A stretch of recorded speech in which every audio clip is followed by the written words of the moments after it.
षष्ठः पाठः क्रीडाम वयम श्लोकांत्याक्षरीम। इसका अर्थ है हम सब श्लोक की अंताक्षरी खेलते हैं। सखी दीपिके वयमधुना क्रीडितुम अभिलषामः।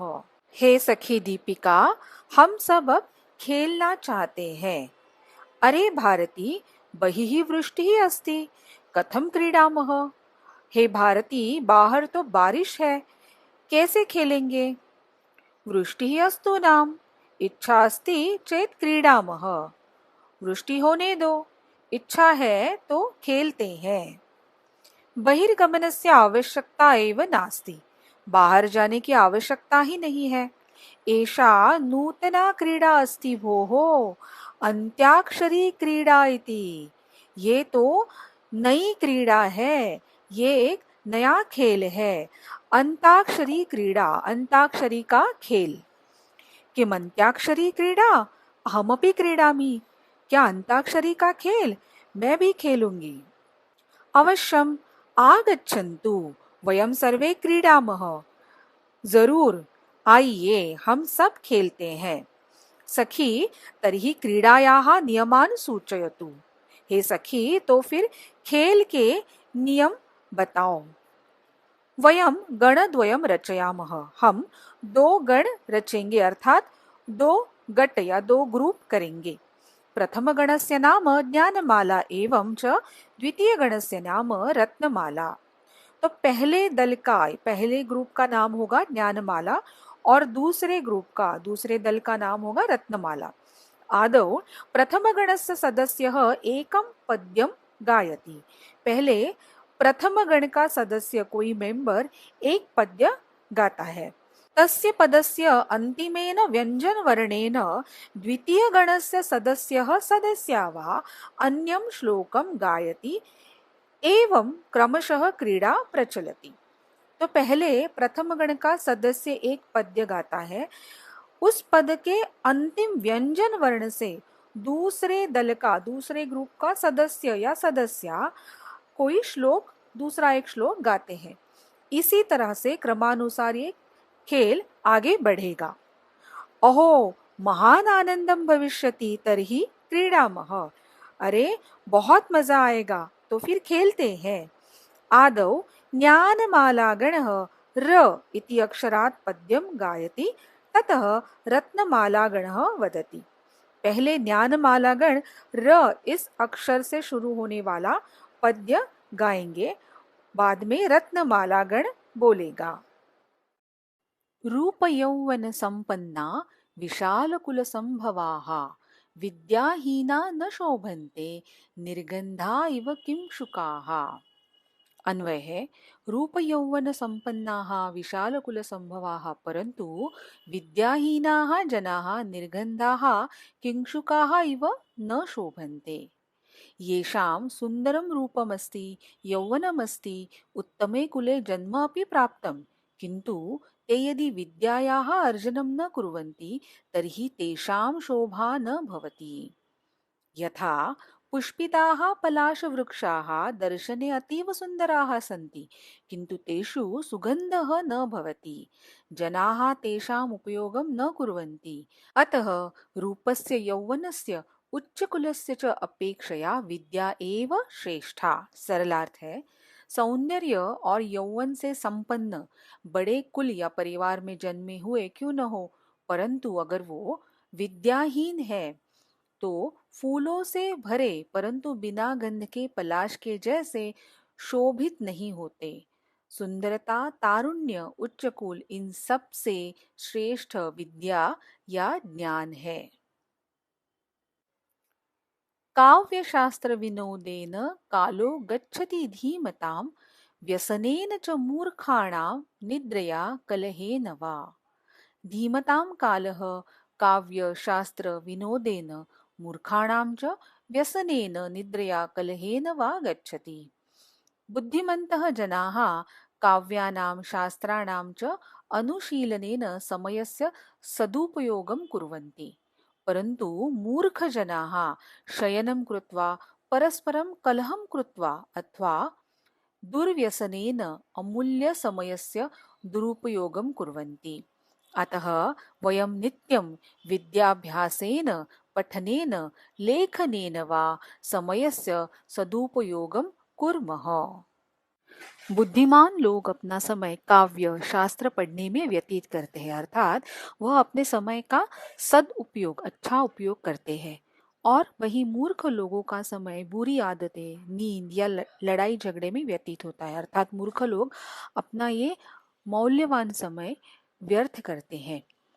तो समय तो सबके पास उतना ही है, लेकिन बुद्धिमान लोग अपने समय का अच्छा उपयोग करते हैं और जो मूर्ख लोग हैं वो उसे गवा देते हैं। विद्या विवादाय धनं मदाय शक्तिः परेषां परिपीडनाय खलस्य साधोः विपरीतमेतत् ज्ञानाय दानाय च रक्षणाय। खलस्य विद्या विवादाय धनं मदाय शक्तिः परेषां परिपीडनाय च भवति। परं साधोः एतत् विपरीतं विद्याज्ञानाय धनं दानाय शक्तिः रक्षणाय च भवति। दुष्टः जनः विद्यायाः उपयोगं कलहार्थं करोति, धनस्य उपयोगं अहङ्कारार्थं करोति, सामर्थ्यस्य प्रयोगम् अन्येषां पीडनार्थं च करोति। किन्तु सज्जनस्य स्वभावः एतस्य विपरीतः भवति। सः विद्यायाः उपयोगम् अन्येषां ज्ञानवर्धनार्थं करोति, धनस्य उपयोगं दानार्थं करोति, सामर्थ्यस्य उपयोगं दुर्बलानां रक्षणार्थं च करोति। इसका सरल अर्थ है, दुर्जन की विद्या विवाद के लिए, धन गर्व के लिए और शक्ति बल दूसरों को पीड़ा देने के लिए होती है, परंतु सज्जन इसके विपरीत करते हैं। उनकी विद्या ज्ञान के लिए, धन दान के लिए और शक्ति दूसरों की रक्षा के लिए होती है। तो विद्या, धन और शक्ति, इसका प्रयोग हम कैसे करते हैं ये हमारे ऊपर है। जो सज्जन लोग हैं वो उनका सदुपयोग कर लेते हैं और वही दुर्जन लोग उसी विद्या का, धन का और शक्ति का दुरुपयोग करते हैं। येषां न विद्या न तपो न दानं ज्ञानं न शीलं न गुणो न धर्मः ते मर्त्यलोके भुवि भारभूता मनुष्यरूपेण मृगाः चरन्ति। येषां जनानां विद्या न तपः न दानं न ज्ञानं न शीलं न गुणः न धर्मः अपि न अस्ति ते मर्त्यलोके भुवि भारभूताः मृगाः मनुष्यरूपेण चरन्ति। ये जनाः विद्यां न अर्जयन्ति, कठिनव्रतं न आचरन्ति, दानं न कुर्वन्ति, ज्ञानं न अर्जयन्ति, उत्तमचरित्रवन्तः न भवन्ति, गुणवन्तः न सन्ति, धर्माचरणं न कुर्वन्ति, ते अस्यां भूमौ भारभूताः सन्तः पशवः इव इतस्ततः भ्रमन्ति। तो मनुष्य और पशुओं में क्या फर्क है? तो एक इंसान को विद्यार्जन करना चाहिए, तप करना चाहिए, मेहनत करनी चाहिए, दान करना चाहिए, ज्ञान का अर्जन करना चाहिए, अच्छा चरित्र होना चाहिए, उसमें अच्छे गुण चाहिए और उसे धर्म का पालन करना चाहिए। एक अच्छे इंसान से ये सारा अपेक्षित है। तो जिनके पास न विद्या है, न वो तप करते हैं, न दान, न ज्ञान, न उनका चरित्र अच्छा है, न कोई गुण है और ना ही धर्म का पालन करते हैं, ऐसे लोग इस पृथ्वी पर तो भार, बोझ की जैसे ही है और इस संसार में वो मनुष्य होकर भी पशुओं के जैसे ही यहाँ वहाँ घूमते हैं, तो वो पशु के समान ही है। तदा वृत्तिश्च कीर्तिश्च लक्ष्मी वाणी यशस्विनी तत्वज्ञानं परा शांतिः यदा विद्या भवेत् तव। यदा विद्या भवेत् तदा तव वृत्तिः कीर्तिः लक्ष्मीः यशस्विनी वाणी तत्वज्ञानं परा शांतिः च भवेत्। यदि त्वं विद्यामर्जयसि तर्हि त्वम् उद्योगं, यशः, धनं, कीर्तिप्रदां वाणीं, वास्तविकं ज्ञानं, तत्वज्ञानं मतलब वास्तविकं ज्ञानं, उत्तमां शांतिं च प्राप्नोषि। अतः निरंतरम विद्यार्जनम करणीयम। तो इसका सरलार्थ है, जब व्यक्ति के पास विद्या होती है तब उसे वृत्ति मतलब व्यवसाय या जीविका, कीर्ति, धन, यशस्विनी मतलब यश प्रदान करने वाली वाणी, तत्व ज्ञान मतलब जो वास्तविक ज्ञान, जो रियल नॉलेज है, और परम शांति प्राप्त होती है। इसलिए निरंतर विद्यार्जन करना चाहिए। विद्यानाम नरस्य रूपम अधिकम प्रच्छन्न गुप्तम धनम। विद्या भोग करी यशः सुख करी। विद्या गुरुणाम गुरुः। विद्या बंधुजनो विदेश गमने विद्या परा देवता। विद्या राजसु पूजिता न तु धनम। विद्या विहीनः पशुः। अन्वय है, विद्या नाम नरस्य अधिकम रूपम प्रच्छन्न गुप्तम धनम च अस्ति। विद्या भोगकरी यशः सुखकरी च अस्ति। विद्या गुरूणां गुरुः अस्ति। विद्या विदेशगमने बन्धुजनः भवति। विद्या परा देवता अस्ति। विद्या राजसु पूज्यते, धनं नहि पूज्यते। विद्या विहीनः जनः पशुः भवति। विद्या मनुष्यस्य श्रेष्ठं सौन्दर्यमस्ति। अदृश्य गुप्तं च धनमस्ति। विद्या आनन्दं जनयति, कीर्तिं वर्धयति, सुखं च प्रददाति। विद्या गुरूणां गुरुः अस्ति। विदेशयात्रायां विद्या बन्धुः भवति। विद्या प्रधान देवता अस्ति। राजसभासु विदुषामेव सम्मानः भवति, न तु धनिकस्य। अतः यः विद्याहीनः भवति सः पशु समानः भवति। तो सरलार्थ है, विद्या मनुष्य का रूप सौंदर्य अधिक बढ़ाने वाली है। तो दो मनुष्य अगर रूप में सुंदर है, लेकिन जो विद्यावान है, जिसके पास नॉलेज है, उसका रूप और खिल जाता है। विद्या ही मनुष्य का वास्तविक रूप या सौंदर्य है। यह अत्यंत गुप्त धन है। तो ये धन दिखाई नहीं देता। जिसके पास विद्या है तो उसे देख के शायद पता न चले, ये बहुत ही गुप्त धन है। विद्या भोग के साधन उपलब्ध कराती है, यश और सुख देने वाली है। विद्या सारे गुरुओं की गुरु है। विदेश जाने के समय विद्या बंधु या मित्र के समान है। तो हम जब अपने देश से, अपनी जगह से कहीं बाहर जाते हैं और अगर हमारे पास कोई मित्र परिवार पहचान वाले नहीं है, लेकिन हमारे पास अगर अच्छे पुस्तक है, नॉलेज है, तो वो हमारा मित्र बन जाता है। विद्या सबसे श्रेष्ठ देवता है। राजाओं में विद्या पूजी जाती है, न के धन। विद्या के बिना मनुष्य पशु के समान है। ये तो हमने देखा है, पूर्वापार से भी चला आ रहा है कि हमारे राजाओं ने, महाराजाओं ने विद्वान लोगों का हमेशा आदर सत्कार ही किया है। इसीलिए जो मनुष्य विद्या नहीं पाता, विद्या प्राप्ति के लिए मेहनत नहीं करता, वो तो मनुष्य रूप में होके भी पशु के समान ही है। शनैः पंथाः शनैः कन्था शनैः पर्वतलङ्घनं शनैः विद्या शनैः वित्तं पञ्चैतानि शनैः शनैः। पंथाः शनैः कन्था शनैः पर्वतलङ्घनं शनैः विद्या शनैः वित्तं शनैः च एतानि पञ्चकार्याणि शनैः शनैः करणीयानि। मनुष्य सर्वदा गमनसमये सावधानं चलेत्। वस्त्रस्य सीवनं जागरूकतया कुर्यात्। पर्वतस्य उपरि आरोहणं क्रमेण कुर्यात्। विद्यां धनं च निरन्तरं प्रयत्नेन अर्जयेत्। एतानि पञ्चकार्याणि शनैः अर्थात सोपानक्रमेण एव कुर्यात्। सरलार्थ है, धीरे धीरे अर्थात सावधानी से चलना चाहिए। धीरे या ध्यानपूर्वक सिलाई करनी चाहिए। धीरे क्रम से स्टेप बाय स्टेप पहाड़ों पर चढ़ना चाहिए।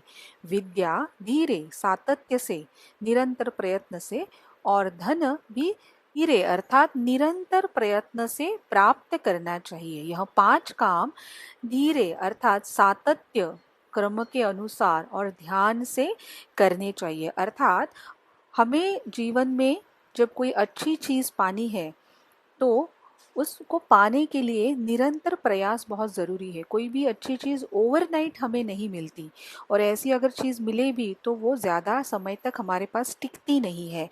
तो इसीलिए जो अच्छे काम करने हैं, उसका अच्छा रिजल्ट पाना है, तो उसको निरंतर सातत्यपूर्वक करना है। न विद्या विना सौख्यम नराणां जायते ध्रुवम अतो धर्मार्थ मोक्षेभ्यो विद्याभ्यासम समाचरेत्। विद्या विना नराणां ध्रुवं सौख्यं न जायते, अतः धर्म अर्थ मोक्षेभ्यः विद्याभ्यासं समाचरेत्। मानवानां कृते विद्यार्जनम् अत्यन्तम् अनिवार्यं भवति। यदि नराः विद्यार्जनं न कुर्वन्ति तर्हि स्थिरं सुखं न प्राप्नुवन्ति। अतः धर्मसाधनाय, अर्थलाभाय, मोक्षं प्राप्तुं च विद्याभ्यासं कुर्यात्।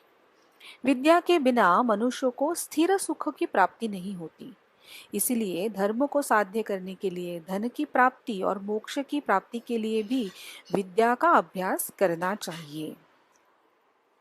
ताराणां भूषणं चन्द्रः, लतानां भूषणं सुमम्, पृथिव्याः भूषणं राजा, विद्या सर्वस्य भूषणम्। चन्द्रः ताराणां भूषणमस्ति, सुमं लतानां भूषणमस्ति, राजा पृथिव्याः भूषणम् अस्ति, परं विद्या सर्वस्य भूषणमस्ति। तारकाः चन्द्रेण सह शोभन्ते, लताः कुसुमैः सह शोभन्ते, राजा पृथिव्याः शोभां वर्धयति, विद्यया सर्वेषां मनुष्याणां शोभा वर्धते। चंद्रमा, चांद तारों का अर्थात नक्षत्रों का आभूषण है। सुमन यानी फूल लताओं का आभूषण है। राजा पृथ्वी का आभूषण है, अर्थात एक अच्छा राजा पृथ्वी की शोभा बढ़ाता है। परंतु विद्या तो सभी मनुष्यों का आभूषण है। न चोरहार्यम न च राजहार्यम, न भ्रातृभाज्यम न च भारकारी, व्यये कृते वर्धत एव नित्यं, विद्याधनं सर्वधन प्रधानम। विद्याधनं चोरहार्यं न अस्ति, राजहार्यं न अस्ति, भ्रातृभाज्यं न अस्ति, भारकारी च न अस्ति। व्यये कृते विद्याधनं नित्यवर्धते एव, अतः विद्याधनं सर्वधनप्रधानम् अस्ति।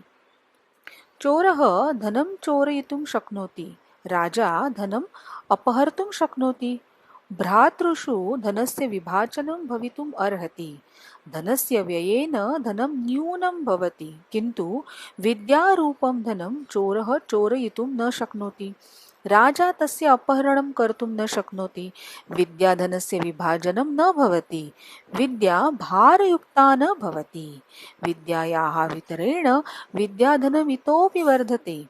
अतः सर्वधनेषु विद्याधनमेव प्रमुखं धनमस्ति। सरलार्थ है कि यह धन न चोरों द्वारा चुराने योग्य है, अर्थात चुराया नहीं जा सकता, और न राजा के द्वारा छीनने योग्य है, राजा इसे छीन नहीं सकता, न भाइयों द्वारा बांटने योग्य है, भाइयों में ये बांटा नहीं जा सकता, और न भार बढ़ाने वाला है, इसका कोई भार नहीं होता, जितना ज्यादा हो उससे उसका भार नहीं बढ़ता। तो ये धन खर्च करने पर, व्यय करने पर हमेशा बढ़ता ही है। हम कोई भी चीज को जब खर्च करते हैं तो वो कम हो जाती, परंतु ये ऐसा धन है जो खर्च करने पर हमेशा बढ़ता ही है। ऐसा ये विद्या रूपी धन सारे धनों में श्रेष्ठ है। नास्ति विद्या समो बंधु, नास्ति विद्या समः सुहृद, नास्ति विद्या समं वित्तम, नास्ति विद्या समम सुखम। अर्थात विद्या के समान बंधु नहीं, विद्या के समान मित्र नहीं, विद्या के समान धन नहीं, और विद्या के समान कोई सुख नहीं है। विद्याभ्यासः तपो ज्ञानम इंद्रियाणां च संयमः, अहिंसा गुरुसेवा च निश्रेयस्करम परम। अर्थात विद्या का अध्ययन, तपस्या, ज्ञान, इंद्रियों पे नियंत्रण, अहिंसा और गुरु की सेवा, ये सभी परम कल्याणकारी है।